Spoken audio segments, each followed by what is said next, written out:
Le conte indien Yakawi, au pays des aigles. En ce temps-là, les aigles étaient blancs. Lorsqu'ils planaient très haut au-dessus du village des hommes, ils ressemblaient à de petits flocons de neige, bercés par le vent. Un jeune Indien, du nom de Yakawi, vivait dans un tipi avec ses 3 sœurs. Un jour, qu'il était parti chercher des fruits sauvages dans la forêt, il découvrit près d'un buisson un jeune aigle blanc blessé.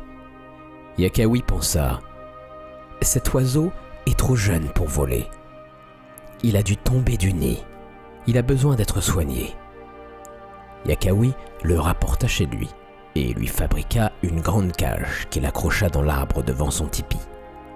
Or, depuis que Yakawi avait ramené le jeune aigle blanc au village, il n'aidait plus ses sœurs comme il le faisait auparavant. Il n'allait plus travailler dans les champs. Il n'allait plus chercher de l'eau pour faire cuire le maïs. Il n'allait plus ramasser du bois mort pour allumer le feu. Ces journées, il les passait à chasser pour nourrir son aigle blanc. Ses sœurs étaient furieuses. Elles n'arrêtaient pas de se plaindre. Mais Yakawi ne voulait rien entendre, si bien qu'un jour, elles se réunirent sous l'arbre devant le tipi et mirent au point un plan pour se débarrasser de l'aigle blanc. Celui-ci avait tout entendu. Lorsque Yakawi revint de la chasse, les 3 sœurs partirent immédiatement travailler dans les champs. Yakawi rapportait un magnifique lapin qu'il offrit à son aigle blanc. Mais pour la première fois, l'aigle détourna la tête du lapin et son regard était plein de tristesse. « Que se passe-t-il » s'étonna Yakawi. « Laisse-moi m'en aller, je ne veux plus rester ici. »« Et pourquoi » demanda Yakawi. « Parce que je veux retourner chez moi, dans ma famille. » Yakawi sentit son cœur se serrer. « Mais tu n'es pas heureux avec moi? Est-ce que je ne m'occupe pas bien de toi ?»« Si, je suis très heureux avec toi, » soupira l'aigle. « Mais tes sœurs veulent me tuer. Laisse-moi partir si tu ne veux pas me voir mourir. »« Je ne veux pas que tu meures, » dit Yakawi. « Mais si tu dois partir, je partirai aussi. »« C'est bien, » dit l'aigle. « Dans ce cas, va chercher la nourriture. Il nous en faut suffisamment pour le voyage. » Yakawi remplit une sacoche de viande fumée et s'empara d'un sac de maïs. « Ouvre la cage, » ordonna l'aigle. Yakawi ouvrit la cage et l'aigle sortit. « Monte sur mon dos, » ordonna l'aigle. Yakawi s'installa sur le dos de l'aigle.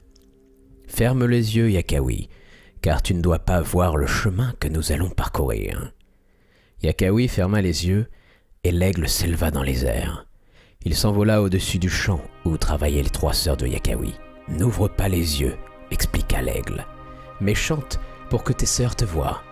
Ainsi, elles sauront que tu pars. » Yakawi chanta et sa voix attira l'attention des jeunes filles. Elles levèrent les yeux et virent Yakawi installé sur le dos de l'aigle. Elles l'appelèrent « Yakawi, ne t'en va pas, tu es notre frère. Yakawi, regarde-nous. » Mais il garda les yeux fermés. L'aigle tournoya plusieurs fois dans le ciel, puis s'éleva au-dessus des nuages. Yakawi et l'aigle traversèrent ainsi le premier ciel. Une fois le premier ciel traversé, ils atteignirent le second ciel. Dans le second ciel vivaient les corbeaux. Après le pays des corbeaux, par-delà les mers de nuages et les grandes dunes de brume, se trouvait le 3e ciel. Le 3e ciel était le pays des éperviers. Enfin, ils arrivèrent au 4e ciel. C'était le pays des aigles. Yakawi fut enfin autorisé à ouvrir les yeux.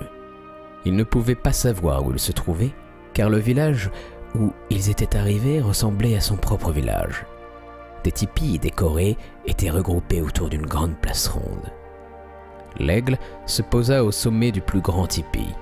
Tout en haut, il y avait une ouverture, et de cette ouverture pendait une échelle de corde. L'aigle et Yakawi descendirent dans le tipi. L'oiseau prit alors un couteau de silex posé près du foyer. D'un coup sec, il fendit de haut en bas son enveloppe d'aigle et, une jeune fille apparut. Yakawi poussa une exclamation de surprise, mais il n'eut pas le temps de poser la moindre question car, à l'extérieur, un grand bruit d'ailes retentit. La jeune fille, suivie de Yakawi, sortit du tipi et gagna la grande place ronde. Là, un magnifique aigle blanc était en train de se poser en son centre. Il portait dans ses serres un daim qu'il jeta à terre. Puis, il enleva son enveloppe d'aigle et un homme apparut. Et c'est un deuxième aigle qui se posa sur la grande place ronde. Il tenait, lui aussi dans ses serres, un daim qu'il jeta à terre. Puis, un troisième se posa. Il ramenait un chevreuil. Bientôt, ils furent 40 rassemblés sur la grande place ronde. 20 hommes et 20 femmes. Chacun avait rapporté le produit de sa chasse et chacun s'était débarrassé de son enveloppe d'aigle.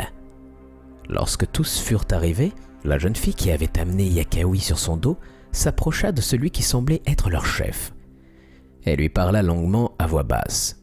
Le chef dit à Yakawi : « Bienvenue chez nous, fils. Mitokusis, ma fille, me dit que tu lui as sauvé la vie. Si tu te maries avec elle, nous partagerons avec toi tous nos secrets. Nous te ferons une enveloppe d'aigle et tu pourras rester avec nous pour toujours. » Yakawi aimait Mitokusis. Il choisit de l'épouser. Les aigles lui préparèrent une magnifique enveloppe d'aigle. Pour cela, ils découpèrent une peau de daim et chacun s'arracha un peu de duvet qui fut cousu sur la peau. Puis chaque aigle donna quelques plumes de son aile droite pour l'aile droite de Yakawi. Puis chaque aigle donna quelques plumes de son aile gauche pour l'aile gauche de Yakawi et quelques plumes de son dos pour le dos, quelques plumes de sa poitrine pour la poitrine, quelques plumes de sa queue pour sa queue et enfin quelques plumes de sa tête pour la tête de Yakawi. Pour finir, on lui fabriqua un bec solide et de puissantes serres. À la fin, Yakawi put revêtir son enveloppe d'aigle. Chaque matin, les aigles s'habillaient pour aller à la chasse et s'envolaient pour rejoindre la terre. Ils rentraient le soir, chargés de lapins, de daims ou de chevreuils. Si Yakawi avait une enveloppe d'aigle, il ne savait pas voler. Mitokusis fut chargé de lui enseigner comment volent les aigles. Elle le fit monter tout en haut d'un tipi. Yakawi s'élança. Il déplia ses ailes du mieux qu'il put, mais il tomba. Il essaya encore et tomba ainsi plusieurs fois de suite. Puis, petit à petit, il commença à voler. « Maintenant, lui dit Mitokusis, il faut que tu apprennes à chasser comme les aigles. » Alors, ils descendirent sur terre. Ils traversèrent d'abord le pays des éperviers, puis celui des corbeaux, avant d'arriver au pays des hommes. Yakawi survola son village et la forêt où il avait trouvé l'oiseau blessé. Mais quand il essaya de chasser comme un aigle, cela lui parut impossible. Il n'avait ni arc, ni flèche. Il manqua un premier lapin, puis un deuxième, puis un troisième. Il était découragé. Ce fut Mitokusis qui attrapa un daim pour eux deux. Yakawi se sentait terriblement fatigué. Ils firent alors quelque chose que ne font jamais les aigles sur terre. Ils enlevèrent leur enveloppe et s'assirent au bord d'un ruisseau pour se reposer avant de remonter au pays des aigles. C'était courir un danger mortel que de se reposer ainsi sur la terre des hommes. Le retour fut difficile. Mitokusis volait près de Yakawi pour l'empêcher de tomber. Enfin, ils atteignirent le pays des corbeaux, puis celui des éperviers. Et finalement, ils arrivèrent au pays des aigles, où l'on commençait à s'inquiéter pour eux. Ils furent accueillis avec joie. Yakawi était très fatigué. De la provision de maïs et de viande fumée qu'il avait apportée lors de son premier voyage, il ne restait presque plus rien. Ce soir-là, il mangea les derniers grains de maïs. Le lendemain matin, Mitokusis s'aperçut qu'il ne mangeait pas comme les autres aigles le faisaient. « Tu as besoin de reprendre des forces, Yakawi. car nous devons partir à la chasse aujourd'hui. Pourquoi ne manges-tu pas » Yakawi soupira. « Je n'ai plus de maïs, ni de viande séchée, et je n'arrive pas à manger de la viande crue comme vous. Tu dois pourtant essayer de le faire, tu as bien réussi à apprendre à voler. » Yakawi essaya donc de manger de la viande crue, mais c'était impossible. Cela le rendait malade. Lorsque Mitokuzis et lui descendaient dans la prairie, Yakawi tentait de trouver suffisamment de fruits sauvages pour se nourrir. Mais il ne pouvait pas s'attarder, de peur d'être tué par un chasseur. Un matin, Yakawi se leva plus faible que jamais. Il appela Mitokuzis et lui dit « Il faut que je parte si je ne veux pas mourir. »« Mais je ne veux pas que tu partes, » protesta Mitokuzis. Le chef des aigles passait par là. Il les entendit. « Puisque Yakawi ne peut pas manger de la viande crue, déclara le chef des aigles, nous l'aiderons à la fumer ou à la faire cuire. Il suffira que chaque soir, chaque aigle lui rapporte un peu plus de gibier, quelques glands, de l'écorce sèche ou un morceau de bois. » Le soir même, les aigles rapportèrent des glands, de l'écorce sèche et des morceaux de bois. Yakawi prépara le feu et tous les aigles l'aidèrent en battant des ailes pour raviver les flammes. Le feu ayant pris, Yakawi mit de la viande à cuire. Et pour que le feu chauffe bien, les aigles continuèrent à battre des ailes en tournant autour du foyer. Et c'est à force de voler autour du feu qu'ils devinrent gris.